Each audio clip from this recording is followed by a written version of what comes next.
Welcome to Verbal Big Radio, where we give you a verbal image of life, and we are everyday people. I'd like to welcome you all to the show. It's definitely going down. Get ready for the documentary, Everyday People. I'd like to thank everyone who participated in making of this film, this documentary, this docu-film. You know, special shout outs. Brother Brian STG, courtesy of STG, put together some great celebrities that will be featured in the movie, so you definitely want to check it out to see who's in the movie, the documentary, the docu-film. And it's going down, man. Hustle House Studios and all the artists that participated and the interesting people that we interviewed. But let me dive in this thing real quick, you know, with the NFL and the national anthem and the whole nine, right? Because there's an elephant in the room, a big old elephant. And the thing about it is, it's a big pink fluorescent with lights all around his head in the room, and nobody's want to look at it. They ignoring it. So we're going to deal with that pink elephant that's in a room it's so bright it's blinding, but no one wants to actually take a peek. They don't even want to peek at it. They don't want to look at it from the corner of their eyes. They rather look away. And that is 1786, the Peace and Friendship Treaty that America went into agreement with Morocco for the black people, or what they called the Moors, that were already here, or what you would call the Native Americans that was already here in America when the Europeans came. That pink elephant in the room has to be discussed, because your officials, or what you would call your higher ups, they know this, and they're watching the country be divided and getting ready to rip itself into shreds, and they holding on for some reason to this lie, because maybe they feel as though black people don't know this information. This information is no secret. It's known. But we're trying to figure out why on their news stations and television shows and whatnot, and when they go out and speak on the floor and whatnot, and when they talk about these issues, why aren't the people in the news media, the anchors, man, female, who know this knowledge, bring it forth to the public? Because this actually will help this situation, because the truth shall set you free, so we want to set some people free. Now, right after, to prove that the blacks were already here in America, and you'll get a glimpse of that in the docu-film Everyday People, but to prove that we were already here, the Cherokee, especially when Esteban Mustafa Zamora went through Galveston, he was speaking Arabic with the Cherokee. They had already had the language of the natives that you call Native Americans, right, who was already here, who was black speaking Arabic, was already here. Then when Columbus described the people from the Caribbean through California, he described them as dark-skinned. Some had woolly hair. He said dark-skinned, some had straight hair. Dark-skinned, some had wavy hair, who was already here. Now, they signed the Peace and Friendship Treaty because the Europeans, they coming into our land, who are descendants of the original man, period, but the originals that was already here in America. When they came, the Europeans came, they started wreaking havoc in a sense with the natives that were here. So Morocco was the first to recognize America as a nation. They signed the Peace and Friendship Treaty. 1786 it was drafted. I believe 1787 America in July got it. I think July the 18th. And it went into law. But they still, the Europeans, still was trying to enslave the original inhabitants that was in America. Because, true, they did have a slave trade, as Honorable Elijah Muhammad teaches, backed by Brother Farrakhan, that in 1555 on a slave ship called Jesus, the slave master John Hardy Hawkins brought the first slaves in. But he brought the slave trade brought a percentage of blacks. Not all the blacks, because you had the blacks that was already here. So they wanted to separate the blacks from the Moors that was already here, because, let me give you an example. We'll use Houston. Let's say you in the city of Houston, you already here, right? And say they had a catastrophe in, let's say, California, Now, they had to bring their prison population into Houston. And so when they arrive, we see them chained up. We see them, their prisoners with a different color uniform on, to let you know that, okay, they separated from Houston, the citizens of Houston. But they're black as well, black people. And so when they bring them into the population, people are trying to get to know them. But the ones that's guarding over them, they'll tell them, don't mingle in or don't mix in with the natives or the Houstonians that's already here. So they keep them separate, Then, at one point, they mingling, still tagged though, but they mingling with the population, and from that mingling comes mixing. Then through the mixing, the guards or the people, or what they were, slave master or the overseers or whatever you would call them, was like, we can't tell one from another, so we just gonna enslave everybody.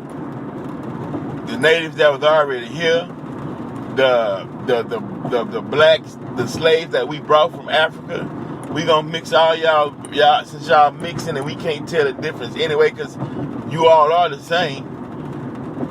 We just gonna enslave all of you. But we're gonna backtrack a little bit. So 1786, they had the Moors that signed the Peace and Friendship Treaty, which was separating the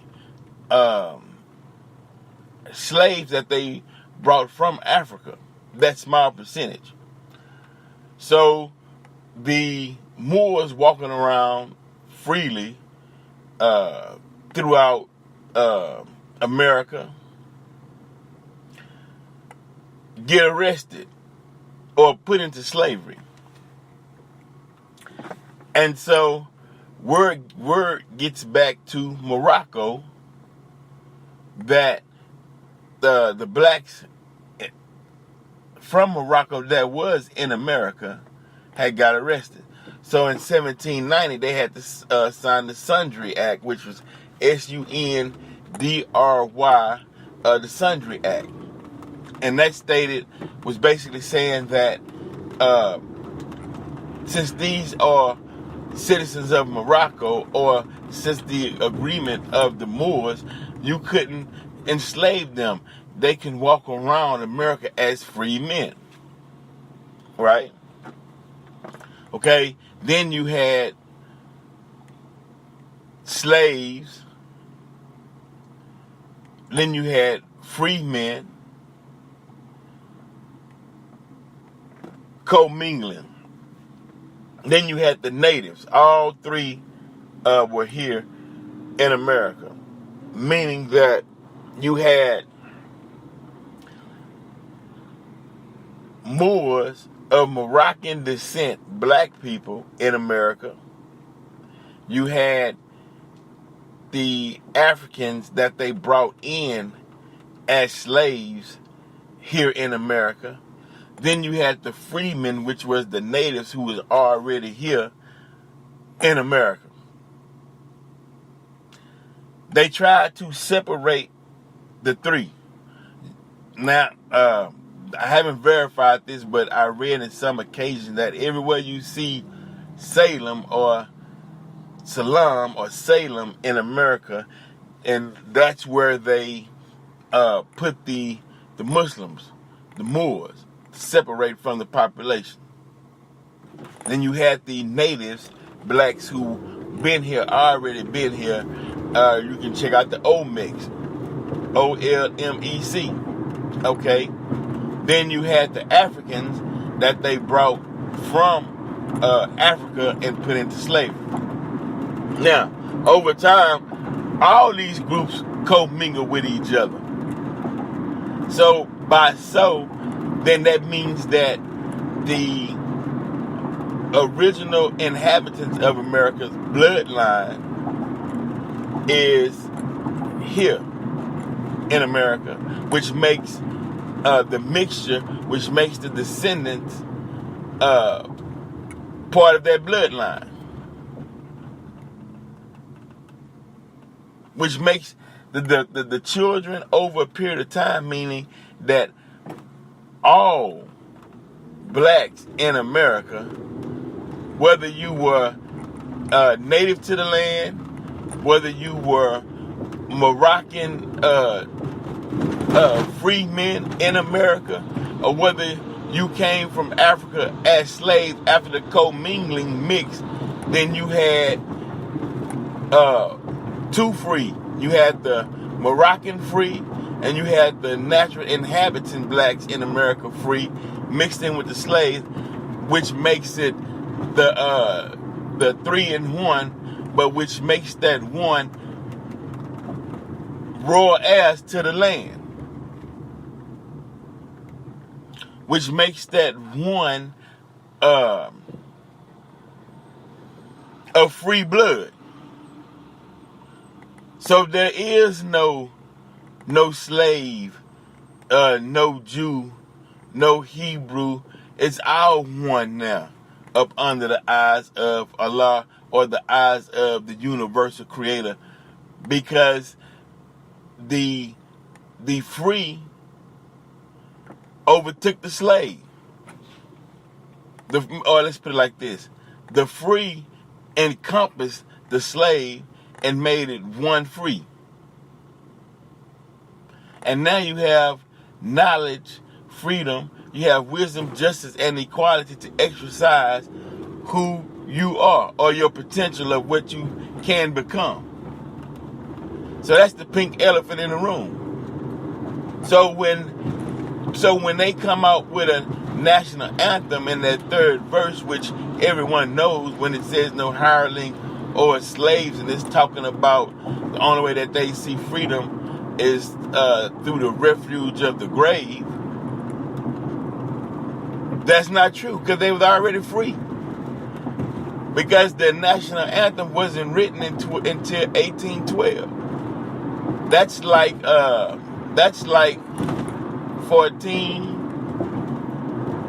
26 years after the Peace and Friendship Treaty was signed. That's like 22 years after or 12 years. No, 22 years. That's 22 years after the Sundry Act was signed. And so when you try to, make black people feel as though they are slaves and you must stand when your owner, or i.e. your master, tell you to stand. That's why it's like, who are you talking to? Do you know our history of the blacks in America that were here before America even came? Just look at the picture of George Washington with the Moor on the turban in a position of power. He wasn't a slave. You know, the Moors was on top of the horses. The Europeans was walking on side the horse. How you gonna make that how you gonna make all blacks?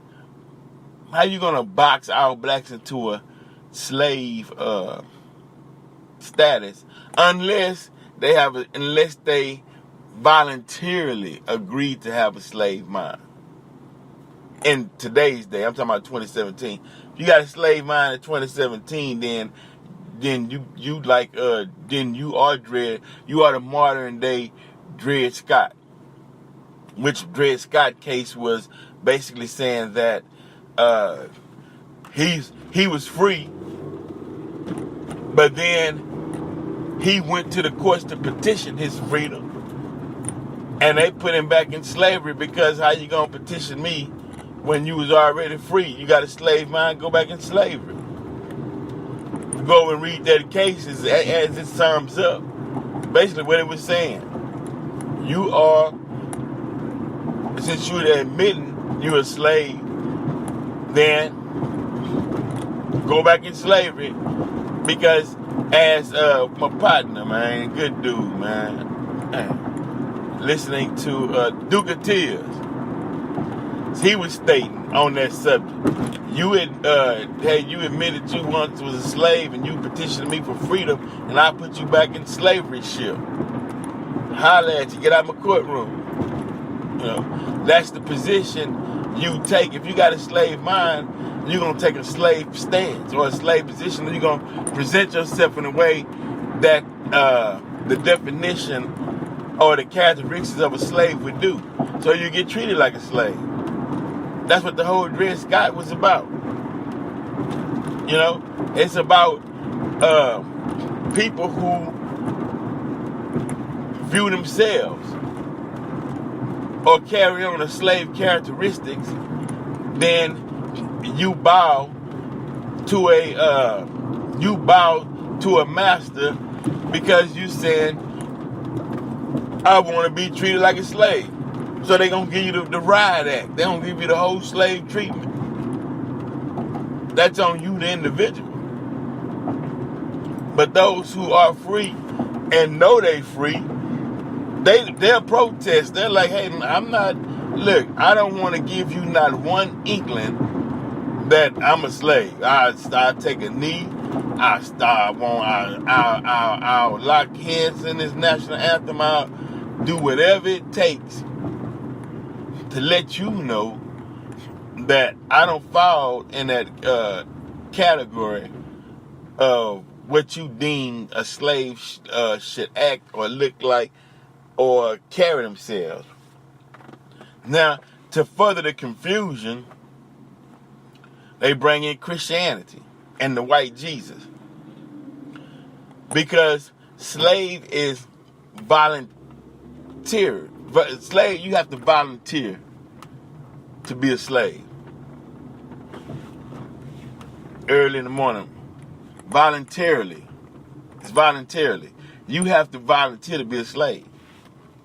You have to agree to become a slave because there is an option. That's why it states that those who seek to lose their lives, I'll save it, and those who seek to save their lives, will lose it.